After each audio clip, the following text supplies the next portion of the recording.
10 ദിവസത്തെ വെടിനിർത്തലാണ് പ്രഖ്യാപിച്ചത്.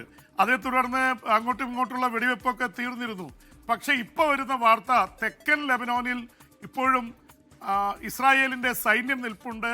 അവര് കെട്ടിടങ്ങൾ തകർത്തും പ്രദേശങ്ങളൊക്കെ താറുമാറാക്കിയും ആർട്ടിലറി അടിച്ചും മുന്നോട്ട് പോകുന്നുവെന്നാണ്. അപ്പോൾ വെടിനിർത്തൽ ഫലത്തിൽ ലംഘിക്കപ്പെട്ടിരിക്കുകയാണ്. ലെബനോണിൽ വല്ലാത്ത തരത്തിലുള്ള ആക്രമണമാണ് ഇസ്രായേൽ സേന നടത്തിയത്. അതിൽ കൊല്ലപ്പെട്ടവരുടെ സംഖ്യ 2300-ലേറെയാണ്. കഴിഞ്ഞ 40-45 ദിവസത്തിനുള്ളിൽ ഈ ഇറാന്റെ യുദ്ധത്തോടൊപ്പം തന്നെ ലെബനോനിലേക്കും ആക്രമണം നടത്തിയിരുന്നു. ലെബനോണിലെ ഹെസ്ബുള്ളയ്ക്ക് നേരെയാണ് ഇസ്രായേൽ ആക്രമിച്ചത്.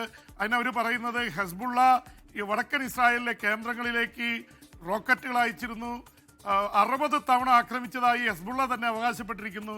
ഹെസ്ബുള്ളയുടെ കേന്ദ്രങ്ങളിൽ ആക്രമിക്കുന്നുവെന്നാണ് ഇസ്രായേൽ പറഞ്ഞുകൊണ്ടിരുന്നത്. പക്ഷെ അവിടെ കൊല്ലപ്പെട്ടിരിക്കുന്നതിൽ ഭൂരിപക്ഷവും സ്ത്രീകളും കുട്ടികളുമാണ്. ലെബനോണിലെ മനോഹരമായ താഴ്വരകളിലൊക്കെ വന്ന് തീമഴ പെയ്ക്കുന്ന രീതിയിലാണ് ഇസ്രായേൽ ആക്രമണം നടത്തിയത്. ഒരു ദിവസം 200 കേന്ദ്രങ്ങളിൽ വരെ ആക്രമണം നടത്തി. ഏപ്രിൽ 8-ാം തീയതി അവർ നടത്തിയ ആക്രമണത്തിൽ 300-ലേറെ പേരാണ് ഒറ്റയടിക്ക് കൊല്ലപ്പെട്ടത്. അപ്പോൾ ലെബനോണിൽ വ്യാപകമായ ഇതാണ് നടത്തിക്കൊണ്ടിരിക്കുന്നത്.